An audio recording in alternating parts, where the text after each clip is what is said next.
Hello everyone. दोस्तों, झारखंड कर्मचारी चयन आयोग जेएसएससी झारखंड एसएससी की ओर से बम्पर भर्ती जो है नई भर्ती है जारी हुआ है। और आज के इस वीडियो में हम लोग कंप्लीट डिटेल देखेंगे कि एग्जामिनेशन फ़ी क्या है, इसका पे लेवल क्या है, एग्जाम पैटर्न क्या होने वाली है और एलिजिबिलिटी कौन है, क्वालिफिकेशन क्या है, ये सारी डिटेल जो है इस वीडियो में हम लोग कंप्लीट देखेंगे। तो पूरा जरूर देखिएगा और ज़्यादा से ज़्यादा शेयर कीजिएगा ताकि जो एलिजिबल कैंडिडेट है उनके तक ये वीडियो पहुँचे। तो यहाँ पर सबसे पहले ये जो वैकेंसी जो निकाला गया है ये सिर्फ हम पहले बता दें ये सिर्फ महिलाओं के लिए है।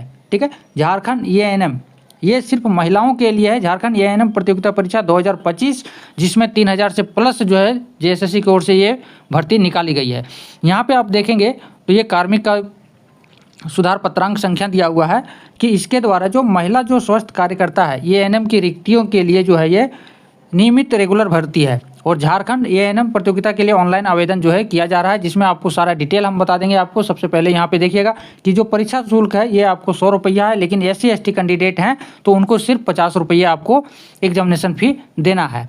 अब आगे बात करते हैं कि इसमें जो टोटल वैकेंसी कितना है, एएनएम जो महिला स्वास्थ्य कार्यकर्ता है इसमें टोटल वैकेंसी कितना है। तो इसमें जो है आपको डिस्ट्रिक्ट वाइज जिला वाइज जो है टोटल वैकेंसी जो है कैटेगरी वाइज आपको यहाँ पे टोटल पोस्ट यहाँ पे दे दिया गया है। तो आप देख सकते हैं कि अगर आप धनबाद से हैं तो वहाँ पे टोटल वैकेंसी कितना है, आरक्षित जो है जनरल का कितना है, OBC का कितना है, SC/ST का कितना है, ये सारे जो हैं आपको यहाँ पे बाइफरकेशन जो है अलग सेग्रीगेट करके दे दिया गया है। तो टोटल वैकेंसी की बात करें अलग अलग डिस्ट्रिक्ट सभी 2400 जिला में मिला करके जो है टोटल जो भर्ती है वैकेंसी वो 3020 भर्ती हैं। अलग अलग कैटेगरी में यहाँ पे देख लीजिएगा दिया हुआ है। तो टोटल भर्ती जो है 3000 से प्लस वैकेंसी है, जो कि बहुत ही अच्छी वैकेंसी है, सिर्फ महिलाओं के लिए है। अब आगे बात करते हैं इसमें कि इसमें जो है आपको जो पे लेवल है, सैलरी कितनी मिलेगी, किस पे ग्रेड के तहत ये जो भर्ती रखी गई है। तो इसका नाम है महिला स्वास्थ्य कार्यकर्ता एएनएम शॉर्ट में बोलते हैं। ये पे लेवल 4 है, जो कि 5200 से 20200 तक रहेगा। पे ग्रेड आपको जो है 2400 ये आपको 7 पे में देखने को मिलता है। और इसके लिए जो न्यूनतम जो शैक्षणिक योग्यता है ये आपको 3 चीज़ें मांगी गई है। ठीक है, मैट्रिक या 10वीं 5 जिसमें न्यूनतम जो है आपको 45% जो है आपका 10 में होना चाहिए, 10th में, और 18 माह का जो इसके बाद हायर जितना भी डिग्री होगा, ऐसा नहीं कि 10th पास ही होना चाहिए, आपको इससे हायर डिग्री है कोई बात नहीं है, लेकिन आपको मैट्रिक में जो है मिनिमम आपको जो है 45% के साथ आपका जो है मार्कशीट होना चाहिए। ठीक है, 18 महीने का जो है आपका एएनएम प्रशिक्षण जो आप जो एएनएम जो ट्रेनिंग लिए हैं उसमें 18 महीने के ट्रेनिंग के साथ आपको पास आउट होना चाहिए। और तीसरा जो है झारखंड राज्य नर्सिंग काउंसिल से संबंधित है। ये 3 जो है आपको योग्यता जो है मांगी गई है। ठीक है, क्वालिफिकेशन। अब आगे यहाँ पे हम लोग और भी इसमें बात करेंगे, जो कि हमने न्यूनतम शैक्षणिक योग्यता के बारे में देख लिया। अब आगे बात करते हैं कि इसकी जो न्यूनतम आयु सीमा कितनी होगी, 18 वर्ष होगी।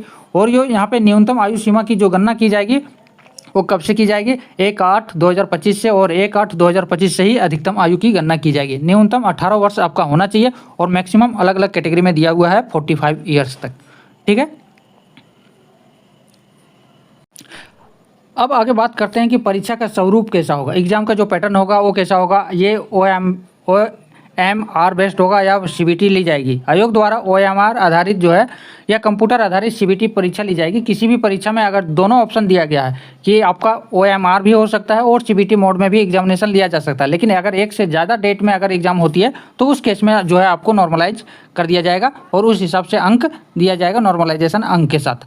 ठीक है, अब परीक्षा का जो स्वरूप है, क्या क्या सिलेबस है, आपको यहाँ पे हम बता रहे हैं। सबसे इंपॉर्टेंट बात यहाँ पे आप ध्यान दीजिएगा कि ये जो है सिर्फ एक चरण में ली जाएगी, सिर्फ मुख्य परीक्षा ली जाएगी। ठीक है, सभी जो है आपको जो है MCQ पैटर्न के होंगे और एक प्रश्न जो है 1 अंक का होगा। और सबसे इंपॉर्टेंट आप ध्यान दीजिएगा कि इसमें कोई भी नेगेटिव मार्किंग नहीं है। तो आपको जितने भी क्वेश्चंस आते हैं उसको तो सही तो करना ही है, बाकी अगर कोई ऐसे क्वेश्चंस हैं जिसमें आपको नहीं आता हो तो उसमें भी आप अनुमान लगा करके उसका आंसर दे सकते हैं, जिसमें आपका कोई भी मार्क्स जो है नहीं कटेगा, यानी कि नेगेटिव मार्किंग बिल्कुल भी नहीं है। और ये हिंदी और अंग्रेजी दोनों भाषाओं में होगी। अब आगे बात करते हैं कि परीक्षा का जो समय होगा 1 घंटे की होगा, जिसमें कुल जो है 50 प्रश्न पूछे जाएंगे। अब यहाँ परीक्षा का पाठ्यक्रम जो दिया हुआ है वो एएनएम पद के लिए जो इसका एनेक्सर से दिया हुआ है 14, उसमें जो है यहाँ पे संलग्न कर दिया गया है, वो आप यहाँ पे आगे देखने वाले हैं। आगे बात करते हैं कि न्यूनतम जो है आपको अलग अलग कैटेगरी में न्यूनतम जो पासिंग मार्क्स होगा वो इस 40% होगा जनरल के लिए और आदिम जनजाति के लिए 30%। तो अलग अलग कैटेगरी के लिए न्यूनतम जो है कम से कम इतना परसेंट आपको लाना ही है, तभी जो है आप मेगा जो मेरिट लिस्ट में शामिल हो पाएंगे। ठीक है, अब यहाँ पे आगे देखिएगा तो मुख्य परीक्षा का जो आधार है अजी मेगा सूची मेरिट लिस्ट जो बनेगा कैसे बनेगा, तो यहाँ पे लिखित परीक्षा है, मैट्रिक, इंटरमीडिएट और तकनीकी शिक्षा प्रशिक्षण एवं संविदा पर जो कार्य अनुभव आपको जो है एक्सपीरियंस है उसके आधार पर मेगा सूची जो है आपका मेरिट लिस्ट बनेगा। तो यहाँ पे जो है आपको जो है जो आयोग द्वारा जो परीक्षा ली जाएगी जिसमें कुल कितना है, अधिकतम 50 अंक का है। फिर आपका जो दूसरी कैटेगरी है जो कि आपकी जो टेक्निकल एजुकेशन है, ये एएनएम के जो आपने एजुकेशन लिया है उसमें आपको 10 अंक मैक्सिमम है। ठीक है, अगर आप 60% या उससे ऊपर अंक आपको मिला है तो आपको 10 अंक दिए जाएंगे, 60% से कम है और 45% से के बराबर है आपका तो आपको 7 अंक दिए जाएंगे, 45% से कम या समकक्ष ग्रेड है तो आपको 5 अंक दिए जाएंगे। तो इस तरह से इन्होंने कैटेगराइज जो है कर दिया गया है कि जो तकनीकी शिक्षा में जो आपका जो है कितना अधिकतम जो है मार्क्स आपको मिलेगा। अगर इस तीनों कैटेगरी में अगर यहाँ पे आ रहे हैं कि आप 60% से कम है आपके मार्क्स, ठीक है, तो आपको 7 अंक दिए जाएंगे, 10 है मैक्सिमम उसमें से आपको 7 दिए जाएंगे। तो इस हिसाब से दिया हुआ है, ये आपको तकनीकी शिक्षा का है। दूसरा है शैक्षणिक योग्यता जो कि मैट्रिक में अधिकतम जो है आपको 40 अंक दिए जाएंगे। ठीक है, अगर 60% से ज़्यादा आपका मार्क्स है तो आपको 20 मार्क्स दिए जाएंगे, 60% से कम है 45% के बराबर है तो आपको 15 मार्क्स दिए जाएंगे। इस तरह से कैटेगराइज जो है कर दिया गया कि आपका इतना परसेंट आपका मैट्रिक में है, इतना परसेंट आपका इंटरमीडिएट में है तो आपको जो है इतने अंक प्रोवाइड किए जाएंगे। अब आगे यहाँ पे देखिएगा कि जो सरकारी अस्पताल है उसमें आप अगर संविदा पे यानी कि कॉन्ट्रैक्ट पे अगर आप काम कर रहे हैं और आपका जो है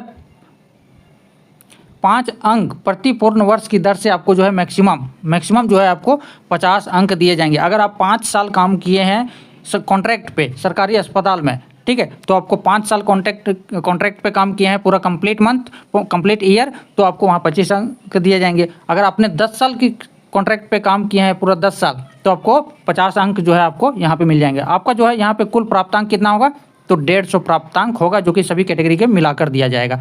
ठीक है, तो इस आधार पे मेरिट लिस्ट जो है बनेगा। जो अभी पीछे आपने देखा होगा एनेक्सर्स 14 वो सिलेबस फॉर एएनएम क्या है, तो यहाँ पे आप देख सकते हैं कि क्या क्या सिलेबस है एएनएम के लिए, क्या क्या सिलेबस है। तो यहाँ पे आपको कंप्लीट दिया है, कम्युनिटी हेल्थ नर्सिंग दिया हुआ है, हेल्थ प्रमोशन दिया है, प्राइमरी हेल्थ केयर दिया हुआ है, चाइल्ड हेल्थ नर्सिंग दिया हुआ है, मिडवाइफरी दिया हुआ है और यहाँ पे दिया हुआ है हेल्थ सेंटर मैनेजमेंट। तो ये आपका जो है सिलेबस एएनएम का दिया हुआ है। तो आप लोग जो एएनएम किए हैं कंप्लीट डिटेल देख लीजिएगा। आगे जो भी आपकी जो भी डाउट है उसके लिए आप कमेंट कर सकते हैं और टेलीग्राम ग्रुप से ज्वाइन कर सकते हैं और इस वीडियो को ज़्यादा से ज़्यादा शेयर कीजिएगा ताकि सभी लोगों के पास ये पहुँचे।